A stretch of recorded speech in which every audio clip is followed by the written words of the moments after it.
ठाकुर साहब ने अपनी बेटी माला की शादी में बहुत सारा दहेज दिया था, क्योंकि उनकी बेटी दिमाग से थोड़ी कमजोर थी। वो भले ही शरीर से बड़ी थी, पर दिमाग से बिल्कुल बच्ची थी। देखो पिताजी, मैंने शादी कर ली। आपने कहा था ना शादी करूंगी तो मुझे आइसक्रीम खिलाओगे, तो कहाँ है मेरी आइसक्रीम? रामू। ठाकुर का नौकर ढेर सारी आइसक्रीम लेकर वहाँ आया और दुल्हन सभी के सामने आइसक्रीम खाने लगी। ये देखकर सुमित्रा के तो होश उड़ गए। पैसों के लिए ये शादी है, कुछ दिन तो झेलना पड़ेगा। एक आध साल बाद ठाकुर जी को बोल दूंगी उनकी बेटी शादी के लायक ही नहीं है और वो अपनी बेटी को ले जाएंगे। मुझे पैसे लौटाने भी नहीं पड़ेंगे। ब्रिजेश अपनी माँ का लाडला था। जैसा माँ बोलती वो करते जाता था। खैर, ब्रिजेश और माला की शादी को 6 महीने बीत गए और अब सुमित्रा ने अपना खेल शुरू किया। वो माला को सुनाने लगी। क्या पता किस मनहूस घड़ी में मैंने ब्रिजेश का ब्याह इस मन बुद्धि से करवाया था। ये लड़की शरीर से तो बड़ी है, पर है बिल्कुल बच्ची। ना खुद समझती है, ना समझाने से समझती है। अब भगवान ही मेरी इच्छा पूरी कर सकता है। कौन सी इच्छा? पोता पोती को देखने की। तुझे तो पता ही नहीं कि बच्चे कैसे देते हैं। अब आप ही बता दो ना सासू माँ, बच्चे कैसे आते हैं? हे भगवान, अब मैं समझाऊं? ये सब सुनने से पहले तो उठा लेता भगवान, उठा ले मुझे। अरे बताओ ना सासू माँ, बच्चे कहाँ से आते हैं? बाजार में मिलते हैं, जा खरीद ला। बस इतना ही ना? मैं अब भी बाजार जाती हूँ और आते आते एक बच्चा खरीद लाऊंगी। माला ने अपनी अलमारी से सोने के सिक्कों की पोटली उठा ली और बच्चा खरीदने के लिए निकल पड़ी। वो बाजार पहुंची। यहाँ बच्चे कहाँ मिलते होंगे? एक काम करती हूँ, किसी को पूछ लेती हूँ।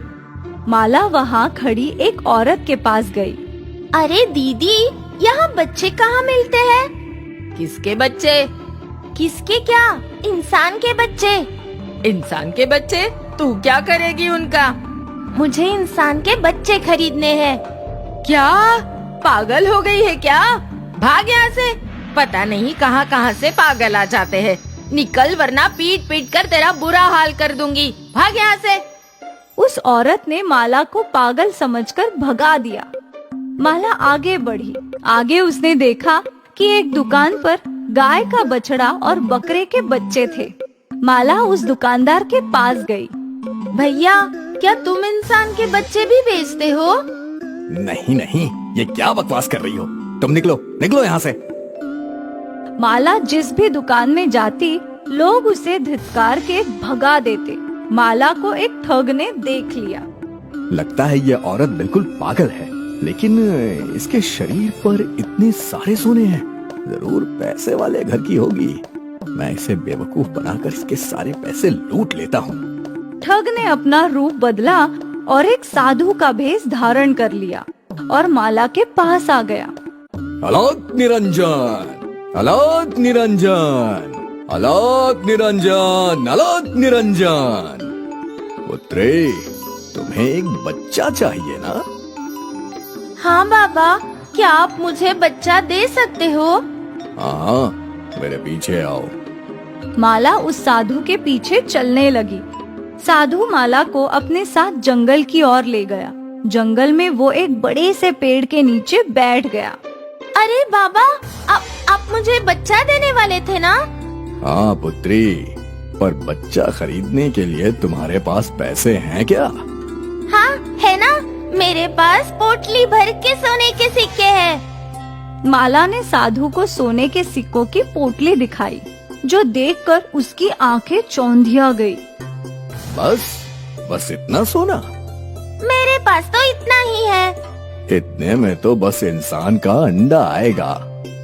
मुझे चलेगा, अंडा फोड़कर बच्चा निकलेगा ना? हाँ, पर इंतजार करना होगा। ठीक है, चलेगा। तुम यहीं रुको, मैं इंसान का अंडा लेकर आता हूँ। वो ठग साधु पेड़ के पीछे गया। बड़े से पेड़ के पीछे उसने पहले से तरबूज को सफेद रंग देके रखा था। वो ठग सफेद तरबूज को लेके उठा लाया और उसने वो सफेद तरबूज माला को दे दिया। इतना बड़ा अंडा? हाँ, इंसान का अंडा है, ये बड़ा तो होगा ही ना। हाँ हाँ, ये लीजिए। माला ने उस साधु को सोने के सिक्कों की पोटली दे दी और अंडा लेकर चलने लगी। संभल कर जाना, रास्ते में अंडा गिरा मत देना। मैं ध्यान से जाऊंगी। माला वहाँ से निकल गई। अब मेरा भी बच्चा होगा। ये इंसान का अंडा फूटेगा और इसमें से एक बच्चा पैदा होगा। वो बच्चा लड़का होगा या लड़की, चाहे जो भी हो, वो मेरा बच्चा होगा और सासू माँ की इच्छा भी पूरी हो जाएगी। रास्ते में माला को एक बड़ा मंदिर दिखा। इस अंडे को भी भगवान के दर्शन करवा देती हूँ। भगवान की इस पर कृपा रहेगी। ये सोचकर माला अंडे को मंदिर के अंदर ले गई। उसने भगवान की मूर्ति के सामने वो अंडा रख दिया। भगवान जी, मुझे भी एक बच्चा चाहिए जो मेरे साथ हमेशा रहे। सब कहते हैं मैं पगली हूँ और कोई भी मुझसे बात तक नहीं करता। आप इस अंडे का ख्याल रखना। माला अंडे को वही छोड़कर प्रसाद खाने चली गई।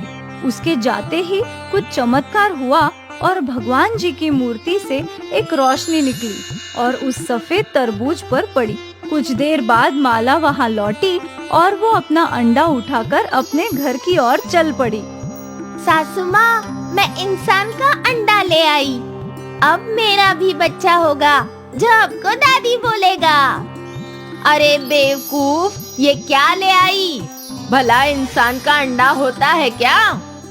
होता है।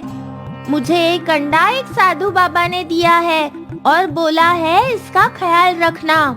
पागल कहीं की, चल ठाकुर साहब को तेरा कारनामा दिखाता हूँ। सुमित्रा और ब्रिजेश माला और उसके अंडे को ठाकुर साहेब के पास ले आए। आप ही देखिए क्या कारनामा करके आई है आपकी बेटी। बच्चे के लिए कह रही थी, अब ये इंसान का अंडा लेकर आई है। बोलती है इसमें से बच्चा निकलेगा। ठाकुर साहेब शर्मिंदा थे। बेटा ये क्या है?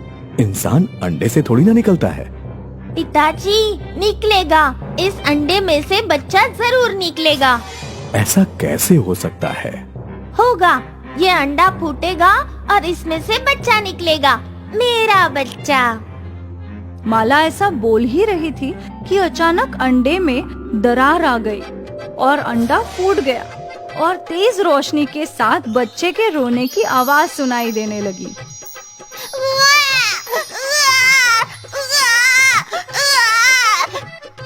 सभी लोग दंग रह गए। उस अंडे के अंदर सच में एक बच्चा था। मेरा बच्चा!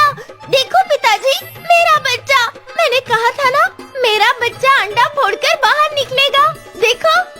ठाकुर साहब, ब्रिजेश, सुमित्रा और बाकी सभी लोगों को अपनी आंखों देखी पर यकीन ही नहीं हो रहा था। ये भगवान का चमत्कार ही था कि अंडे से बच्चा निकला था।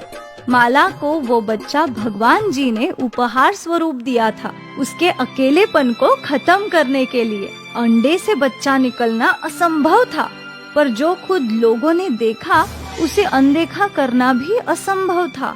आखिर लोगों ने मान ही लिया कि इंसान का अंडा भी होता है।